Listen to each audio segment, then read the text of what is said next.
Round of applause, ladies and gentlemen, for Srimati Smriti Irani and Navika Kumar, requesting them to come over on stage. And over to you, Navika, for this particular session as far as empowering women is concerned. And before we begin the session, if I can request you, Navika, to felicitate Srimati Smriti Irani. Well, here's a small token of our appreciation from Times Now. Big round of applause for the Honourable. Well, Navika, will hand it over to you. Thank you, Meghna. Thank you, Madhav. And ladies and gentlemen, presenting you Smriti Irani tonight, can we have a little more enthusiasm and a big round of applause?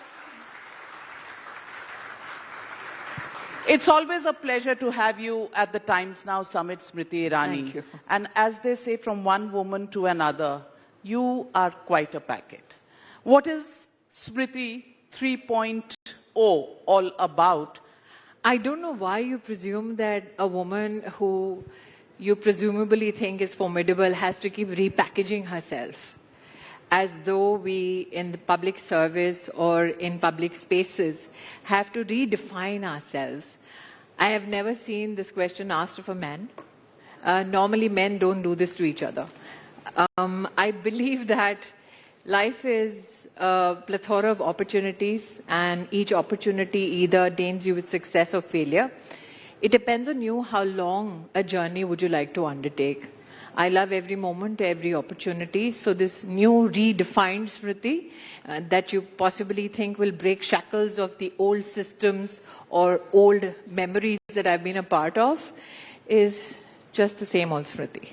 So let me ask you, how does it work for a politician? You know, you've been in the thick of things, in the thick of politics, taking on probably the biggest opponent over the last decade or so.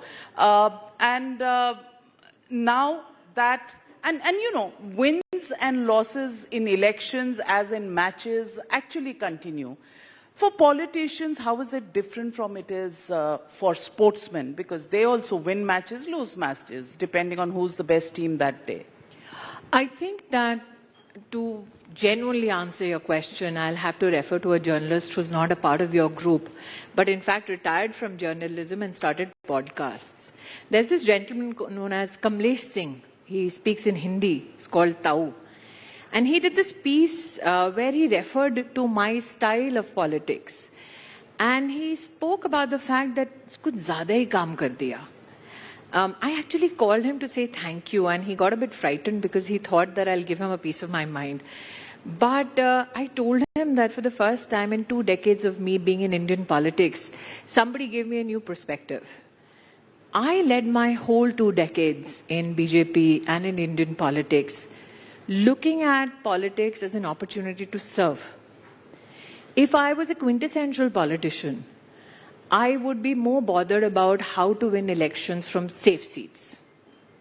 If I was the quintessential politician, I would have reduced myself to a social media army, to a great publicity unit, to take amiable journalists to dinners and lunches. I unfortunately behaved more in the service of people, in ideology, in Sangathan, than look at myself only as a politician. If I was a politician who had a celebrity past, I would have possibly gotten a snook at, difficult assignments and tasks. And I think Kamlesh's intervention gave me a whole understanding of what I was doing in Indian politics. Working too hard. I thought it was a great privilege to have 5 years of service in a constituency where I could help build homes for 1 lakh poor families. It was my life's greatest privilege to help build something like a toilet in 3.5 lakh families. The fact that those 3.5 lakh families could begin each day with dignity, for me, was my political achievement. And if you look at politics from that perspective, and don't look at politics from a perspective of strategy, much changes with regards to your journey.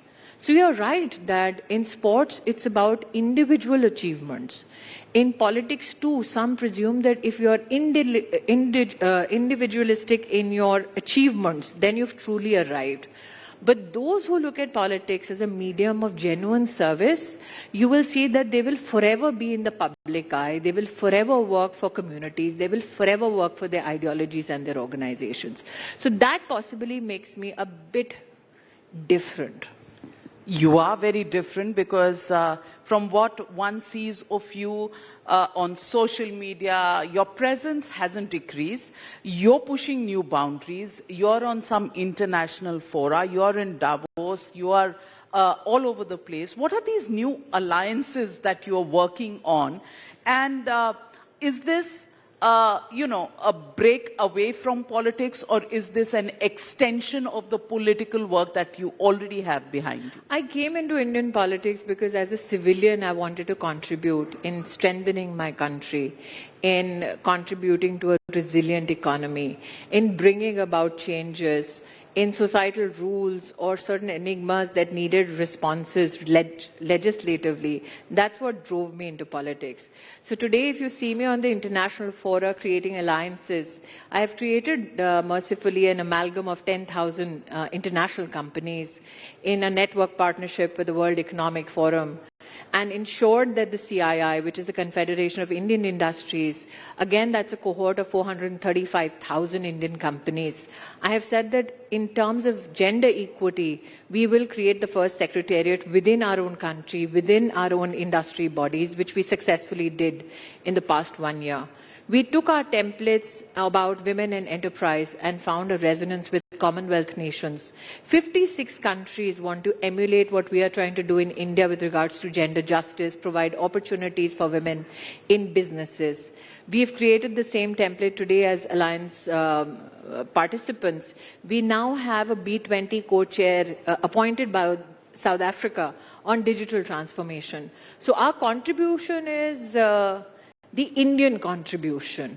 It is apolitical, but at the same time, like Prime Minister Modi says, हम अपने लिए भी कर रहे हैं और दूसरों के लिए मार्ग प्रशस्त कर रहे हैं कि हिंदुस्तानी अब global good के लिए क्या-क्या कर सकते हैं. What can we contribute for global good while we set those examples in India so that they can be emulated across the world. Is this fulfilling? Is this so time-consuming? Are you enjoying this as a break away from politics? Or no, I'll go to London and have those meetings. I will go to New York and do meetings with the UN and come back for the Delhi campaign and go to Bhavana and Seelampuri. So my life is pretty sorted that way. And Bihar? Of course. Bihar elections coming up?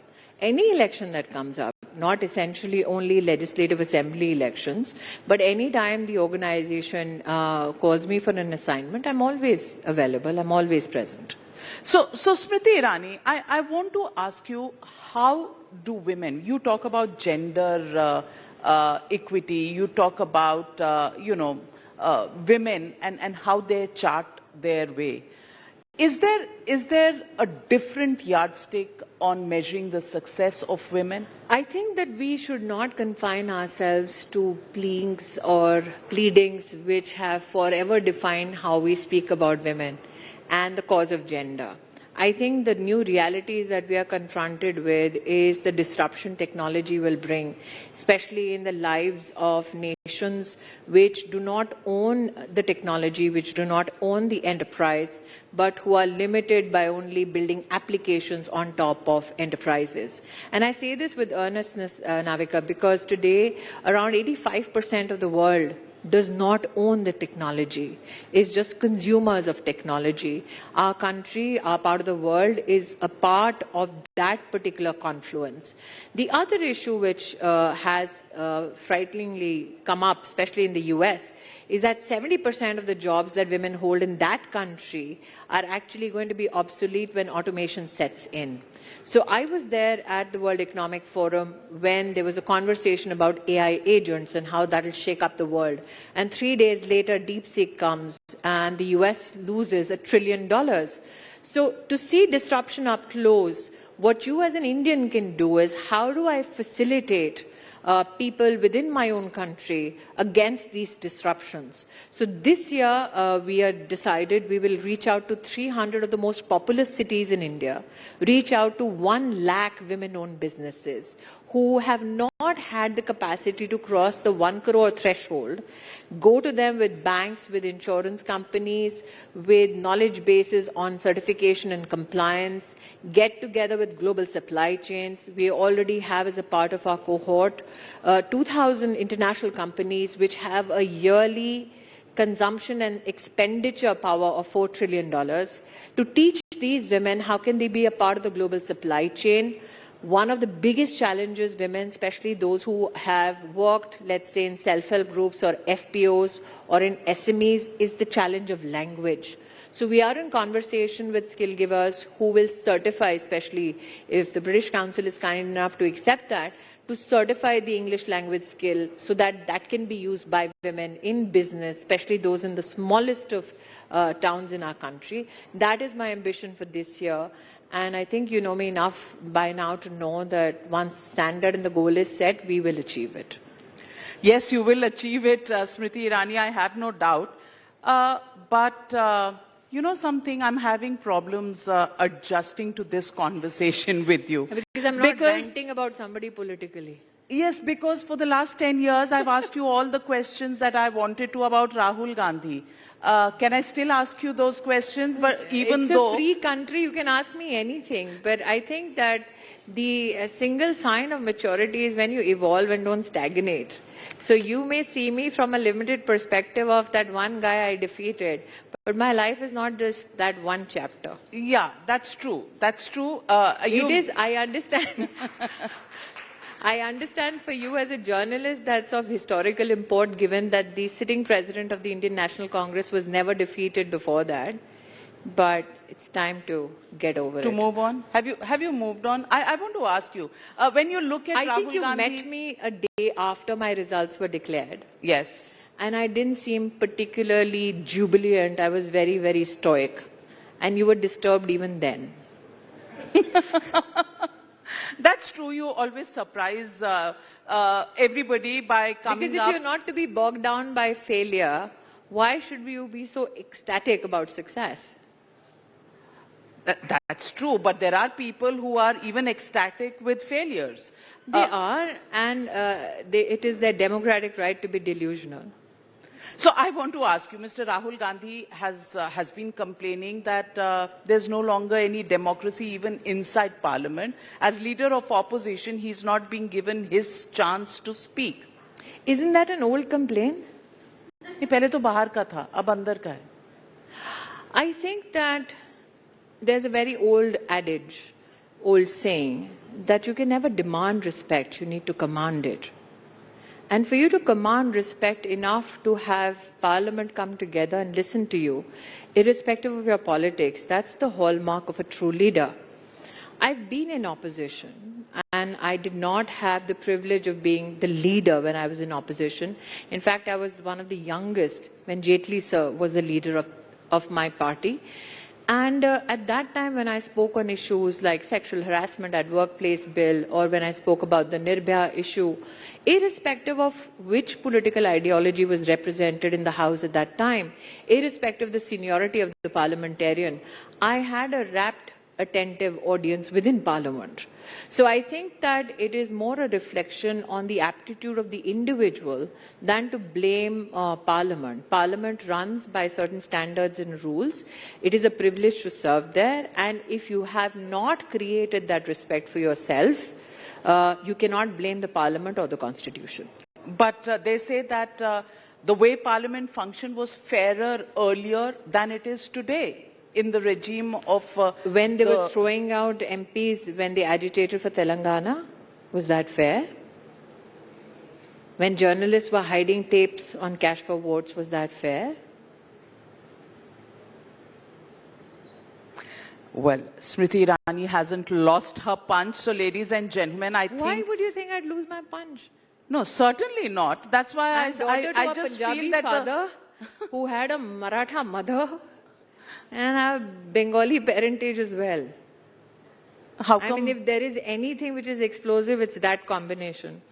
Talking about Marathas, there is this huge controversy that is going on about Shivaji, Sambhaji, Aurangzeb. Do you think going back into history and discussing whose mazar should be there or thrown out is really the way to take India forward? Do you think not recognizing challenges of the past can prepare you better for the future?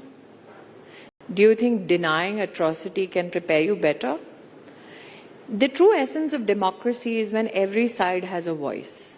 The true vibrancy of democracy is felt when even if you don't agree with somebody, you do not stifle their voice.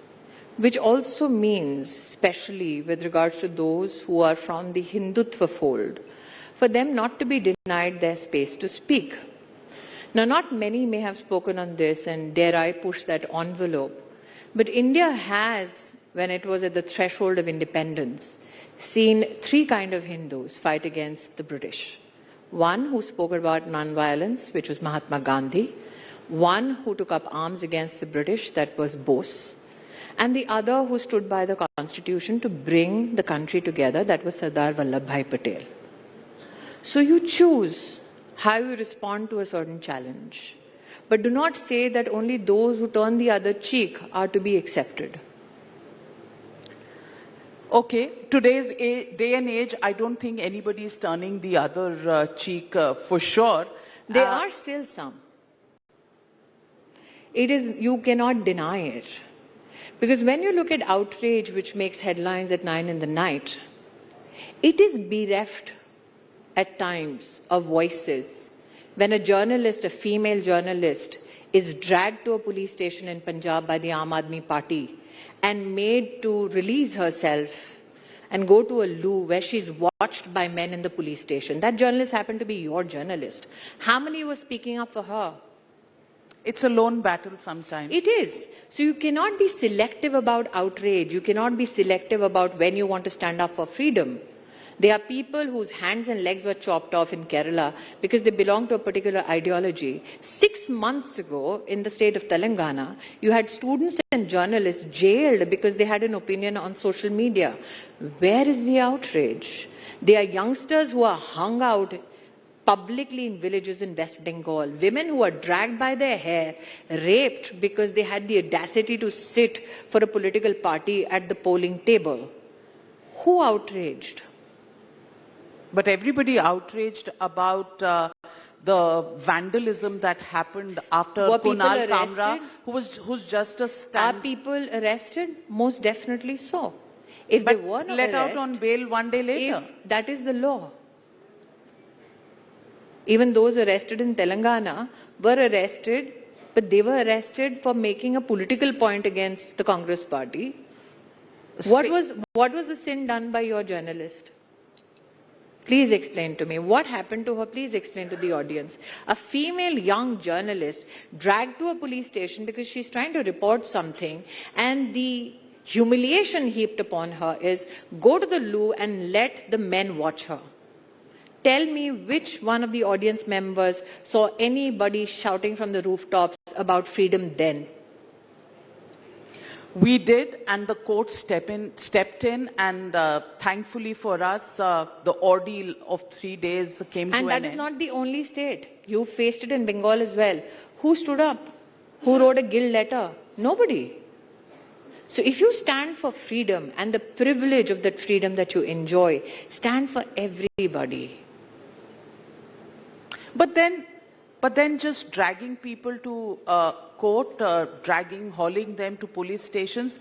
For example, beer biceps, Ranveer Allahbadia, podcaster. Well, I've been to court. 2012, Gujarat state elections. I was on live TV. A congressman abused me on live TV. I've been going to court from 2012 to 2025, even when I was cabinet minister, stood in Patiala House with rapists and murderers, only waiting for justice. But that individual is now part of a political party who's in alliance with your party. Absolutely.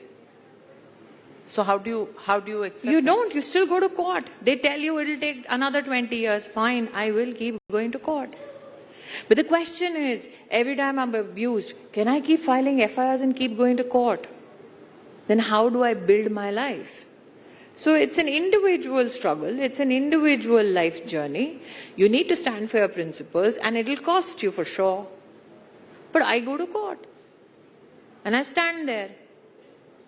But Ranveer Allahbadia, you've been on his podcast, I think, a couple of times. And Just once. okay, Yes. once. And, he made a Abhorrent. statement. Absolutely. Distasteful. Distasteful. Yes. But being dragged to police stations to answer questions. That's the system. That's the law. Nobody questioned when I'm standing in court. I had 3 drunk men accost me while I was cabinet minister. I was in a car alone. It's a case which is currently in Patiala House for 10 years. They thought I was alone in the car. They couldn't see my face, they said.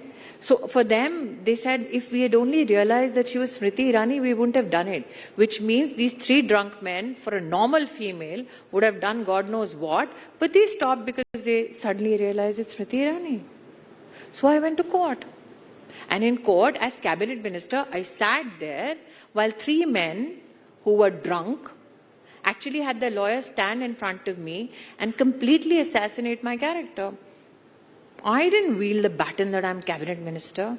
I stood there, humiliated, deposed between the judge, the lawyer that was questioning me. I was questioned for 2 days in court. I didn't call any journalist to cover. You didn't know this. And you have something to say about the justice system in our country, the manner it works, and My especially responsibility as a politician is to keep hope alive in the judiciary. On these 2 cases, I speak from personal experience. I went to fight for my self-respect, and I'm still fighting. 13 years in court. But you are So those who think people in positions of power and constitutionality have this little button they can press, and instantly all the gods from heavens will descend on people like me and give me fair justice, need a reality check. It is my responsibility to still, irrespective of what happened to me, keep people's hope alive in the 4 pillars of our democracy.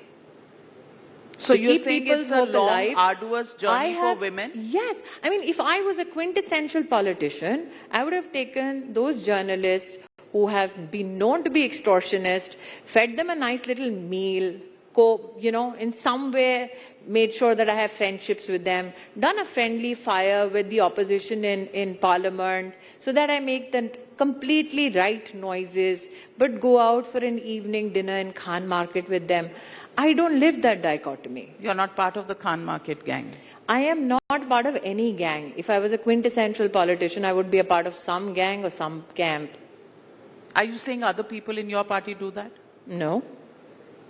So who does this? Who are you referring to when you say extortionists, journalists are with them? Wouldn't you love me to name the person? Yes, I would. No. I would. Go And investigate. Smriti Irani speaks her mind. Why should I do. Yeah, I so- do. So please, Tell me at which least give us journalist. a hint. Tell me which journalist has spent time for extortion. Come on, start naming. The don't do the. interview is by me, of you, so you please respond. This is a democracy. It is No. by me, for No, you, I'm of the us. journalist here and you're the politician. So why don't we throw this thing open? Let the journalists get questions from the audience. Name the journalist. No. No? I'm not allowing this because See, I she's will. stifling voices. She's against freedom of expression. No, I'm not against freedom of expression. I just don't want to pick up the tab for libel. And you, See? So you think it will be libelous? What you may want to say? I will only say this. No, I don't care about it being libel. If truth is libel, if truth has to stand in court for 13 years for justice, I'd rather be true, even if it's libelous. That's not the problem. The realities that we live in have to be reflected upon. And that's my statement. If Navika Kumar doesn't want to name them, why would you expect politicians to name them? Well, the day I only have a YouTube channel to run, maybe. I'm not taking the bait today, but let me ask you, Smriti Irani, how do you define yourself? I don't. You don't? No. Because definitions will restrain you to a silo. Don't make that mistake. you started your life at the Miss India pageant. No, my life started in 1976. Thank you very much. No, as in your work. No. Okay, what did you do before that? When I was 17 years old, in Janpat, I sold cosmetics on the street for $200 a day. When I was 18 years old, I joined a courier company where my job was 4 o'clock at Palam Hawai Adda, then go to Nai Delhi railway station, then go and check the Golda Khana, and then come back to east of Kailash above Sapna Cinema and write a roster. That was me at 18. At 19, I decided I wanted to own a part of the logistics company, so I went to Bombay and tried to buy out, and I didn't have the money. At 22, when I went to Miss India, I had to borrow money.